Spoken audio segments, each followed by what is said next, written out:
Olá, muito boa noite. Boa noite. O Pix, Saque e Troco já tem data para funcionar aqui no Brasil. Dia 29 de novembro. O Pix Saque permitirá que clientes retirem dinheiro nos pontos que ofertarem o serviço. No Pix Troco, será possível pagar uma compra pelo Pix e obter o troco em espécie em estabelecimento comercial. Segundo o governo federal, os dois produtos representam uma evolução do Pix e o objetivo é trazer benefícios com a circulação de mais dinheiro em espécie na sociedade. E o acesso às quantias vai acontecer em estabelecimentos comuns, como padarias, lojas de shopping e supermercados, até caixas eletrônicos de qualquer instituição financeira. E olha, sobre isso, nosso contato nessa noite, o nosso entrevistado é o juiz de direito e especialista em crimes digitais, Dr. Marcos Pagan. Dr. Pagan, obrigado pela atenção com o Grupo Bandeirantes. Muito boa noite para o senhor. Olá, Israel. Olá, Débora. Muito boa noite a vocês. Um grande prazer estar aqui. Para a gente começar, doutor, essas novas transferências que foram aprovadas pelo governo federal, elas são mais perigosas, doutor? Nós ainda não sabemos exatamente como isso vai funcionar, mas a ideia é aproveitar locais que já estão lidando mesmo com dinheiro e que já tem ali uma estrutura de segurança própria, né, para conseguir fazer com que esse dinheiro circule. Isso fará também com que não haja necessidade de tantos caixas eletrônicos como nós temos hoje, né? Os próprios bancos vão conseguir enxergar na estrutura comercial, no comércio em geral, né? E ali escolher parceiros para poder, inclusive, criar uma capilaridade maior de acesso a esses pontos de troca de dinheiro. Então, a ideia é que se torne, sim, mais seguro, mesmo porque a tendência no futuro é diminuir o número desses postos, como a gente tem hoje, desses postos de atendimento e desses caixas eletrônicos, transferindo possibilidades, principalmente no horário comercial, para esses outros locais que já são locais de comércio em geral. Doutor, quando o Pix chegou há quase um ano, tirou muito dinheiro em espécie de circulação. A gente percebe que o que o Banco Central quer fazer agora com essa iniciativa é trazer mais circulação de dinheiro no momento de crise financeira. E é claro que o crime organizado, infelizmente, sempre arranja alternativas para aplicar golpes. Os cuidados para os clientes e também para os estabelecimentos seguirão os mesmos para o Pix no modo como ele é hoje, com essas novas modalidades que devem acontecer a partir do final de novembro? Sim, Débora, a diferença dessa nova modalidade, que é a modalidade de obter o troco ou conseguir retirar, como se fosse realmente um caixa eletrônico, é o fato de que isso pressupõe um contato direto com o comerciante. Então, isso tende a diminuir a possibilidade desses outros golpes que são realizados normalmente à distância. A não ser que isso evolua, né? Nós não sabemos como é que se dá a dinâmica no comércio, se evolua para que isso possa até mesmo, eu conheço ali o dono do mercadinho, o mercadinho tem passa um Pix antes para ele e depois realiza. Aí nós temos então uma distorção, né? Uma deturpação, pode ser interessante para efeito de comércio, mas por outro lado pode ser que nós tenhamos os mesmos problemas que nós estamos tendo hoje. O Pix normalmente dá problema quando tem essa distância entre aquele que faz a operação e aquele que recebe. A ideia é justamente que isso seja feito de acordo, como se fosse realmente um caixa eletrônico. Doutor Pagan, pensando no Pix Troco, quando alguém for movimentar uma transferência e precisar aí de um troco na hora em qualquer estabelecimento comercial, padaria, shopping, como a Débora comentou no início do programa, e essa pessoa levar um calote, não receber o troco, a pessoa pode, com a transferência, com o comprovante, mover algum processo? E eu vou além, doutor. A justiça entende como uma prova essa transferência? A transferência é um início de prova, sim, Israel. Aí talvez a gente tenha que ter, já pensando num caso em específico, né, a comprovação de que realmente não pegou esse troco, aí a gente talvez tenha que ter aí uma imagem, né, para ver se não houve a tradição.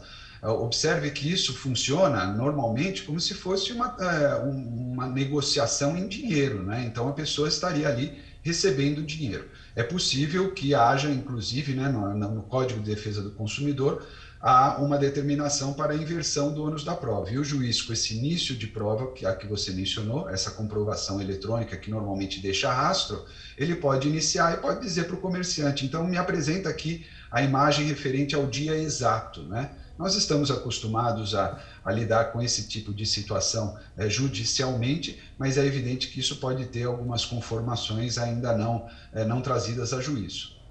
Doutor, na visão do consumidor, né, mesmo essas novas modalidades de Pix vão ter cobranças de taxas para o consumidor acima de 8 tentativas, né, acima de 8 movimentações, e para o estabelecimento vai ter também uma cobrança de centavos pelas movimentações também. Mas mesmo assim, isso não se aproxima das transações que são feitas via cartões, via maquininhas, né? Como que vai ficar esse mercado para o consumidor? Como o senhor vislumbra isso? Vão surgir mais opções ou há uma tendência do consumidor ter menos opções diante dessa nova modalidade? Ou seja, vai faltar maquininha de cartão, a gente vai ter menos recurso para poder pagar os nossos consumos? A ideia é que melhore para o consumidor. Eu participei de um grupo de estudos, né, um grupo de trabalho na Secretaria Nacional do Consumidor, a época anterior, hoje já é diferente, né, em que o consumidor não poderia ser cobrado se houvesse uma operação paga ou com cartão de débito ou com cartão de crédito. Nós evoluímos, e essa discussão foi muito profícua, Débora, para perceber que a gente estava, na verdade, desfavorecendo o consumidor com essa opção. Porque a ideia é que os meios eletrônicos de pagamento, eles concorram com um dinheiro. O Pix trouxe justamente isso. Como é uma transação imediata e ela é de baixo custo, os cartões de crédito, os cartões de débito agora tendem a oferecer ou a concorrer ou a baixar as taxas ou então a promover outras opções para o consumidor. Então é importante e é bom para o consumidor que quanto mais opções ele tenha, o custo dessas operações financeiras tende a cair.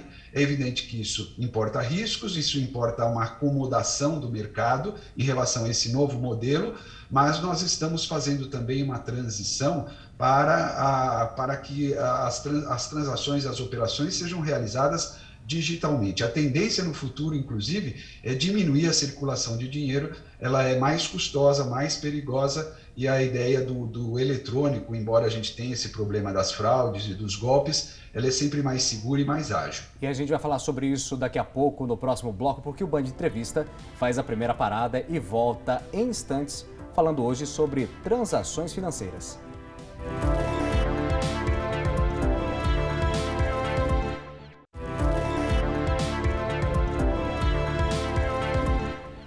O Band Entrevista dessa noite fala sobre o Pix Saque e Pix Troco.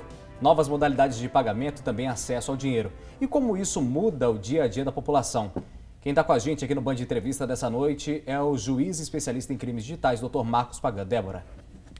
Doutor, você terminou outro bloco falando muito bem a respeito de diminuir a circulação de dinheiro para tornar as negociações, as compras mais seguras. E isso daqui, né, o celular se tornou fundamental desde o final do ano passado, quando o Pix surgiu, e muita gente deixou realmente de usar o dinheiro em espécie. E agora, com essa ampliação de modalidades de operação, qual é o cuidado que a gente tem que ter quando pegar o celular para evitar crimes cibernéticos numa transação de Pix, por exemplo? Débora, você tocou num ponto muito importante, porque o celular passou a ser para nós agora a extensão do nosso corpo. Aliás, o nosso corpo hoje está sendo utilizado, inclusive, como informação de confirmação de um contrato. Ou seja, quando você empresta a sua cara, a sua face ou a digital, nós estamos, na verdade, mandando mensagens de que estamos realizando um contrato ou um ato jurídico específico. Isso é muito importante porque você menciona a respeito daquele equipamento que permite que essas operações sejam realizadas. A principal dica que eu dou é o cuidado enorme que tem que se ter com o celular, deixá-lo acionado, porque esse acionamento, se o acesso aos aplicativos e ao conteúdo do aparelho celular for permitido para outras pessoas, aí é muito fácil, depois também é muito fácil o fraudador conseguir realizar o golpe e é muito difícil até conter, né, porque ele faz muitas operações de imediato. Nós estamos tendo caso, inclusive, aí de sequestros de por conta desse Pix. O que a gente tem que imaginar é que o aparelho celular, além do seu próprio valor, ele passou a representar, inclusive, aquilo que o dinheiro era para nós há pouco tempo. Então, o dinheiro, o que a gente faz? Guarda na bolsa, guarda na carteira, enfia no bolso, está sempre cuidado, tem um cuidado específico. Com o aparelho celular também, mas principalmente duas coisas. Isso que eu disse, de não deixá-lo acionado, porque se for furtado ou levado acionado, às vezes deixa com uma criança, às vezes deixa com uma pessoa que não tem um cuidado adequado, solta o aparelho celular no meio da loja e ele está acionado. Isso é a mesma coisa que deixar o dinheiro em cima da mesa.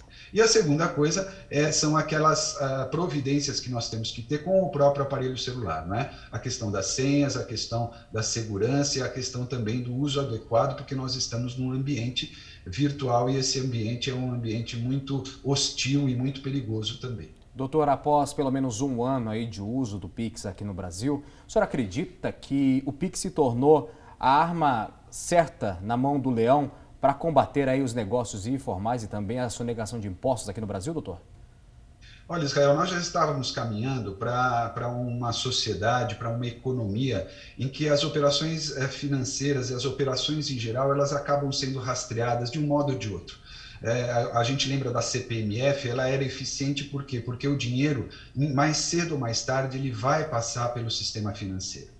Então, o Pix, na verdade, é mais um instrumento para que essas operações sejam realizadas. Agora, é evidente que hoje, e isso não vale só para o Pix não, viu, Israel? Vale para tudo. Hoje, nós estamos vivendo num verdadeiro local em que todos os nossos movimentos estão sendo rastreados, podem ser rastreados, eles deixam rastros.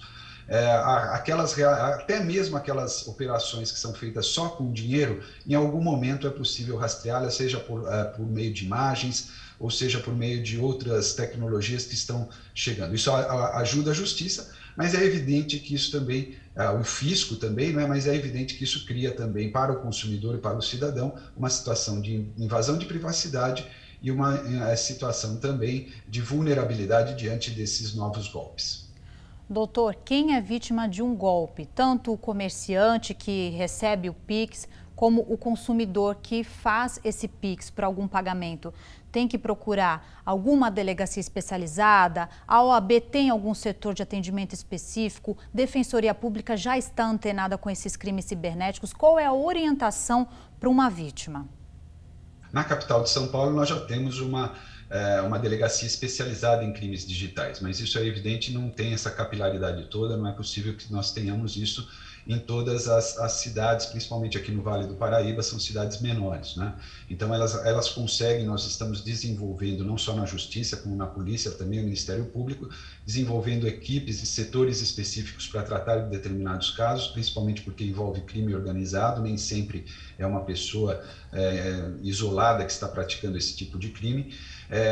Mas o consumidor, né, pensando agora no cidadão que tem essa situação, ou o mesmo comerciante que às vezes sofre também, vai ter que se valer do aparato da justiça em geral. Ele pode procurar um advogado particular, se não for possível, ele tem a opção do PROCON, tem a opção da Defensoria Pública, tem a opção também dos juizados especiais. Então ele vai atuar como normalmente ele está acostumado quando tem problemas de relação de consumo. Nós temos plataformas digitais hoje, como por exemplo o Reclame Aqui ou consumidor.gov, e ele consegue por aí também um caminho que muitas vezes leva ou uma conciliação, um acordo, às ouvidorias dos bancos, das instituições financeiras, ou então, quando há necessidade, inclusive, de uma persecução criminal, aí é caso de delegacia mesmo.